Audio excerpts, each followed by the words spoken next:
गुरु शिव रूप है। और हमारे भारतवर्ष में, हमारी सनातन संस्कृति में यह मान्यता है कि भले आप कितने भी प्रबुद्ध हों, कितने भी श्रेष्ठ हों, कितने भी विद्वान हों, कितने भी योग्य हों, कितने भी धीमान हों, कितने भी गुणी हों, कितने भी चतुर हों, सुजान हों। एक बार लिखा था एक वाक्य कि तुम कितने भी गुणी हो, चतुर हो, सुजान हो, पर एक जीवन में स्थान ऐसा रखना जहां खुल करके रो सको।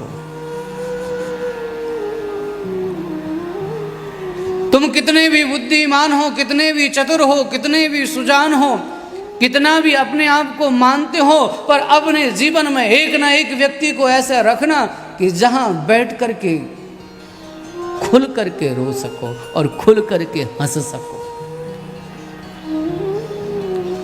एक स्थान चाहे कितने भी हो। अरे डॉक्टर कितना भी बड़ा डॉक्टर हो, क्यों बहन जी, पर डॉक्टर को भी डॉक्टर की जरूरत पड़ती है ना।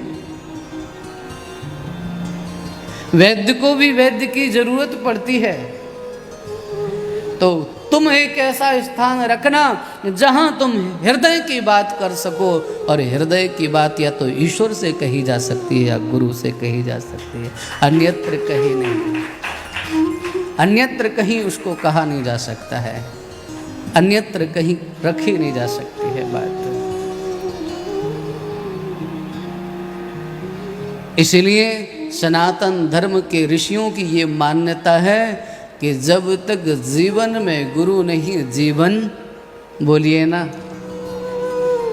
बोलो, जब तक गुरु नहीं जीवन शुरू नहीं, आरंभ नहीं। चाहे तुम कितने भी बड़े हो, कितने भी कुछ हो, पर बाबा तुलसीदास जी तो सीधा कह देते हैं, क्या कहते हैं? विन गुरु भव निधि तरई न कोई, जो विरंच शंकर सम होई।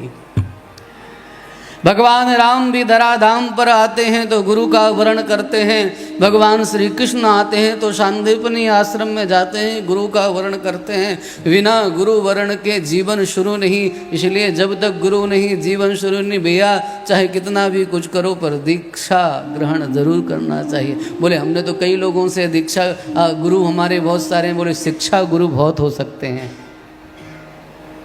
शिक्षा गुरु अलग अलग हो सकते हैं, पर दीक्षा गुरु एक ही होता है। और जब तक यह दीक्षा गुरु हमारे जीवन में नहीं, तब तक हमारे जीवन का मंगल नहीं। एक बार हमारे परम पूज्य संत श्री ब्रह्मलीन ब्रह्मनिष्ठ पूज्य उड़िया बाबा जी महाराज से किसी ने पूछा कि बाबा गुरु होने की क्या जरूरत है, गुरु रखना होना चाहिए? कुछ लोग ऐसा भी बोलते हैं गुरु रखना चाहिए। अरे भाई गुरु रखना थोड़ी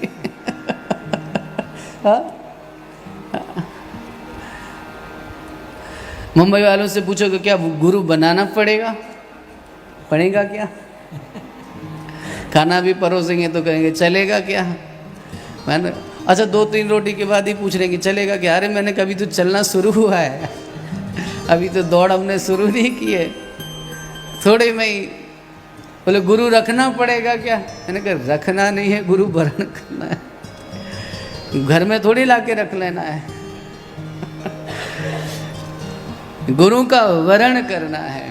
तो पूज्य उड़िया बाबा जी महाराज से पूछा कि गुरु का वरण करना आवश्यक है क्या?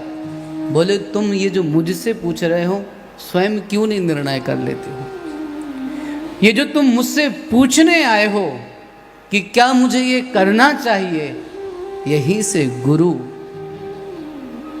की आवश्यकता आरंभ होती है। जब तुम निर्णय नहीं कर पाते हो कि मुझे इस मार्ग में क्या करना चाहिए, वहां से गुरु की आवश्यकता आरंभ होती है।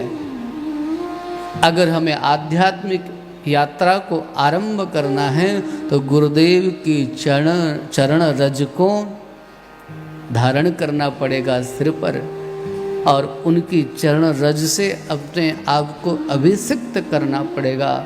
जब तक वह अभिषिक्त नहीं होगे तब तक बात बनेगी नहीं। कितने भी ग्रंथ पढ़ लो, कितना भी सुन लो, लेकिन जब तक रहु गणई तत्तपसा न याति, जब वो तप से नहीं मिलेगा, न चेतजया, न घर से निकलने से मिलेगा, उत्तम मिलेगा जब महत चरणों की रज से अपने आप को अभिषिक्त करोगे। जब तक अभिषिक्त नहीं करोगे बात नहीं बनेगी। जब तक गुरुदेव की चरण रज को सिर पर धारण नहीं करोगे बात नहीं बनेगी। इसलिए गुरुदेव की चरण रज को सिर पर धारण करो। चरण रज धारण करने का अर्थ केवल ये नहीं कि उनके सिर पाँव की रज उठाई और धूल ऊपर से डाल ली। चरण रज का अर्थ उनके आचरण का, जो उनका आचरण है उसको जीवन में लाओ। हाँ? और आचरण का जो प्रभाव है वो तुम्हारे जीवन में आए।